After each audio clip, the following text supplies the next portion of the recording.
Film की शुरुआत एक फ्लैशबैक से होती है, जहां ईग नाम का लड़का जंगल में अपनी गर्लफ्रेंड मेरिन के साथ रोमांटिक पल बिता रहा है। फिर मौजूदा वक्त आता है, जहां ईग अपने कमरे की फर्श पर होश में आता है। दोनों बचपन से साथ थे और बहुत प्यार करते थे, पर मेरिन की क्रूर हत्या हो जाने के बाद उसका बॉयफ्रेंड ही मुख्य शकी बन गया। कोर्ट में सबूत कम होने की वजह से हत्या का इल्जाम नहीं लगा, पर गांव में सब उसे नफरत से देखते हैं। कई रिपोर्टर उसे डराते रहते हैं कि अपनी तरफ की बात बताओ। घर हमेशा घेरा रहता है, इसलिए वो अक्सर मम्मी पापा के घर भाग जाता है, थोड़ी शांति के लिए। पर वहां भी परिवार का जजमेंट झेलना पड़ता है। माँ बाप ने जेल से निकाला तो था, पर वो भी मानते हैं कि इग ने ही गुनाह किया है। उसका बड़ा भाई टेरी ही कहता है कि चाहे जो हो, मैं तेरे साथ हूँ। इग की मासूमियत पर यकीन रखने वाला सिर्फ उसका सबसे अच्छा दोस्त ली है, जो वकील है। ली ने ही उसकी हत्या के इल्जाम में जेल से निकाला था।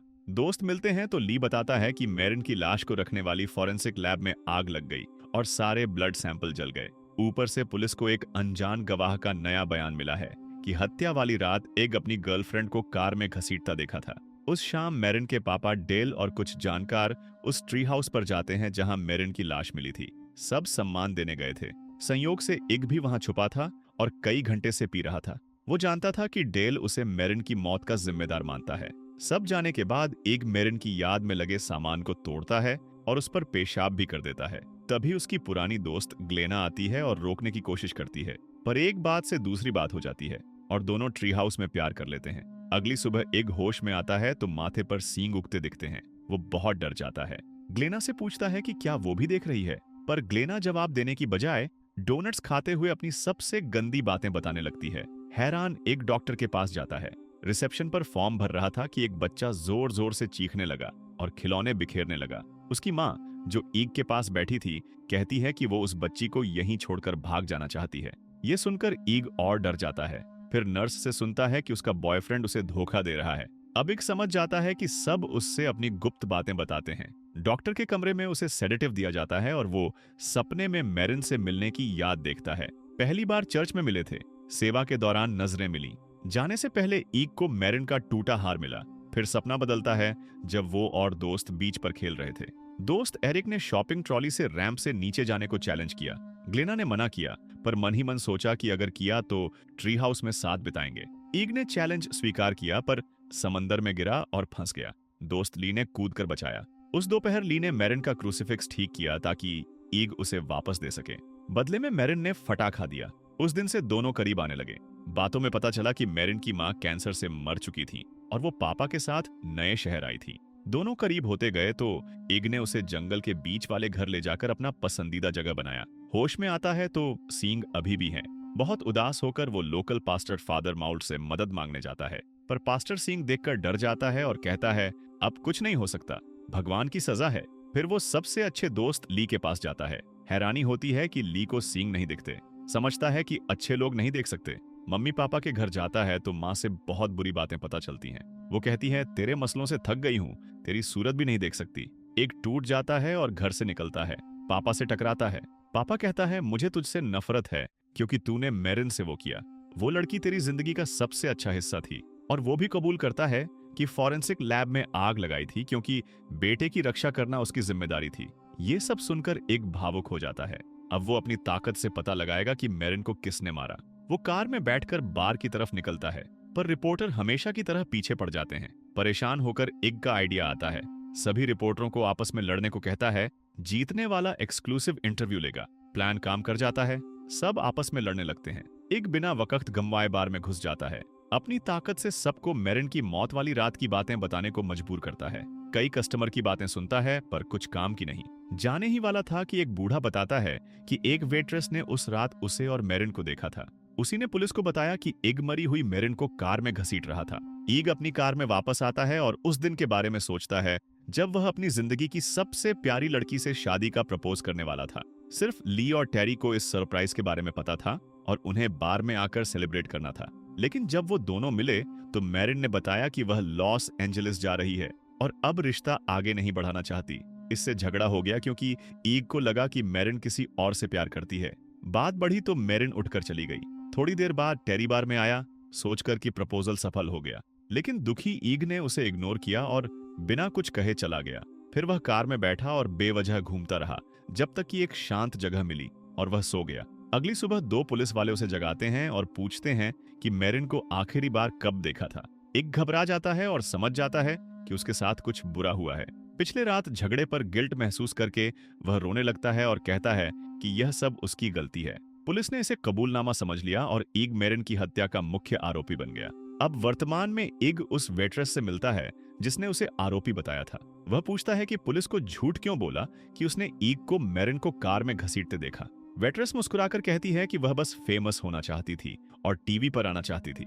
गुस्से में ईग और सवाल करता है लेकिन वह जल्दी से चली जाती है। सच जानकर ईग अपने भाई टेरी के रेस्टोरेंट में जाता है जहां टेरी म्यूजिशियन है। वह बताता है कि अनाम गवाह के बारे में पता चल गया और अब भाई को पुलिस स्टेशन जाकर बयान देना चाहिए। लेकिन टेरी एक बड़ा राज खोलता है। वह कबूल करता है कि उस रात मेरिन को घर छोड़ने के लिए लिफ्ट दी थी। यह सुनकर एक गुस्से से भर जाता है और भाई पर हमला कर देता है। टेरी कहता है कि उसने लड़की को घर छोड़ने की पेशकश की, लेकिन रास्ते में वह कार से उतर गई। वह उसे वापस बुलाता रहा, लेकिन मेरिन ने कहा कि उसे ट्री हाउस जाना है। टेरी नशे और थकान में था तो वह इंतजार करता रहा और सो गया। सुबह उठा तो ड्राइवर सीट पर खून से सना पत्थर मिला। डरकर वह जंगल में गया और मेरिन का लाश पेड़ के पास पड़ी मिली। टेरी दुखी हुआ लेकिन ज्यादा डरा कि उसे आरोपी बना देंगे, इसलिए उसने सारे सबूत मिटा दिए और किसी को नहीं बताया। एक समझता है कि भाई के पास ऐसी जानकारी थी जो उसका नाम साफ कर सकती थी। गुस्से में वह टेरी को मारने लगता है, लेकिन पुलिस आ जाती है और उसे गिरफ्तार कर लेती है। अगली सुबह ली उसे बेल पर छुड़ाता है और दोनों बात करते हैं, लेकिन बीच में ईग देखता है कि ली मेरिन का क्रूसिफिक्स पहने है। इससे ईग समझ जाता है कि उसका बेस्ट फ्रेंड ही वह लड़का था जिससे मेरिन प्यार करती थी और इसी वजह से ब्रेकअप हुआ। ईग एक खाली बिल्डिंग में जाता है और उन अजीब सींगों को हटाने की कोशिश करता है। सिर दीवार पर मारता है, लेकिन वहां सांपों की भरमार होती है और वे उसकी तरफ आते हैं। ईग लकड़ी का टुकड़ा उठाता है, लेकिन सांप उसे नुकसान नहीं पहुंचाते। एक सांप उसके गले में लिपट जाता है जैसे पेट। सांप उसे मेगन द स्टैलियन समझता है। इस समय ईग को बदला लेने की बहुत तेज इच्छा होती है। वह फैसला करता है कि सबको सबक सिखाएगा। शुरुआत वेट्रेस से। बाद में वेट्रेस अपनी शिफ्ट खत्म करके घर जा रही होती है। ईग उसकी कार के पीछे छिप जाता है। वह सांप को कमांड देता है कि उसके चेहरे पर कांटे। जो चीज वह सबसे ज्यादा चाहती थी, उसकी खूबसूरती। फिर एक टेरी के घर जाता है और देखता है कि वह नशे की चीजें इस्तेमाल कर रहा है। ईग अपनी ताकत से उसे सब कुछ एक साथ खिला देता है। उसका मकसद टेरी को मारना नहीं बल्कि कोमा में डालना और मेरिन को जो दर्द हुआ वह सब महसूस कराना। कुछ मिनट बाद टेरी को डरावने सपने आने लगते हैं और वह शॉक में चला जाता है। फिर इगली से मिलने का प्लान करता है और उसके गले से मेरिन का हार उतार देता है। हैरानी की बात, ली अब सींग देख सकता है। पता चलता है कि हार उसे सींग दिखने से रोक रहा था। अब ली मैजिक से प्रभावित होकर कबूल करता है कि उसने ही मेरिन को मारा। फिर फ्लैशबैक दिखते हैं। ली भी मेरिन से प्यार करता था और बचपन से ईग से जलता था। ब्रेकअप वाली रात ली मेरिन को जंगल में फॉलो करता है। उसे लगता है कि मेरिन उसे सिग्नल दे रही थी और ईग से ब्रेकअप उसके लिए किया। जब मेरिन कहती है कि वह ईग से सबसे ज्यादा प्यार करती है तो ली गुस्से में उस पर हमला करता है और पत्थर से मार डालता है। फिर हार चुराता है और खून वाला पत्थर टेरी की कार में रख देता है। वर्तमान में दोनों के बीच लड़ाई होती है और ली ईग को हरा देता है। उसे बुरी तरह पीटकर कार में डालता है और आग लगा देता है। फिर शहर लौटकर कहता है कि ईग ने कबूल किया और खुद को मार डाला, लेकिन ली को पता नहीं कि सींगों ने ईग को आग से बचा लिया। वह बुरी तरह जला है, लेकिन मेरिन के घर पहुंचता है और उसके पापा को समझाता है कि वह निर्दोष है। फिर वह हार गले में डालता है क्योंकि यही उसकी याद है। जैसे ही हार पहनता है उसका शरीर ठीक हो जाता है और सींग गायब हो जाते हैं। मेरिन के पापा उसे लॉक बॉक्स की चाबी देते हैं। एक खोलता है और मेरिन का एक नोट मिलता है। वह बताती है कि उसे पता था ईग प्रपोज करेगा। वह कैंसर से मर रही थी और ईग को दुख न दे इसलिए उसे दूर किया, किसी और से प्यार का बहाना बनाकर। फिर ईग अस्पताल जाता है जहां टेरी रिकवर कर रहा है। बताता है कि ली ही सबके पीछे था। टेरी हैरान होता है क्योंकि उसे ली अच्छा लगता था। वह बदला लेने की मदद करना चाहता है, लेकिन ईग कहता है कि वह ठीक नहीं है। ईग अकेला ली के घर जाता है, लेकिन ली को पहले की लड़ाई याद नहीं। वह उसे जंगल में घुमाने ले जाता है जहां मेरिन मरी थी। टेरी पुलिस वाले के साथ आता है और ली को घेर लेते हैं, लेकिन ली पुलिस वाले की गन छीन लेता है, उसे मारता है और टेरी को घायल कर देता है। इस समय ईग मेरिन का हार उतारता है। उसके पंख निकलते हैं और शरीर आग से भर जाता है। वह डेमन जैसा बन जाता है। ली डरकर कई बार गोली मारता है, लेकिन ईग नहीं गिरता। वह ली के पास जाता है और सींगों से चीर देता है। फिर दिमाग से सांप उसके गले में डालकर मार देता है। आखिरी सीन में ईग घायल होकर गिर जाता है और टेरी रोता है। उसका जलता शरीर राख बन जाता है और वह मेरिन से मिलने लगता है।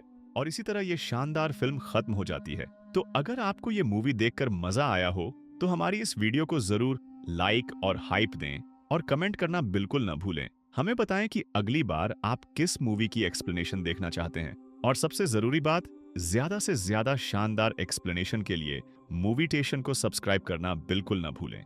फिर मिलते हैं अगली वीडियो में।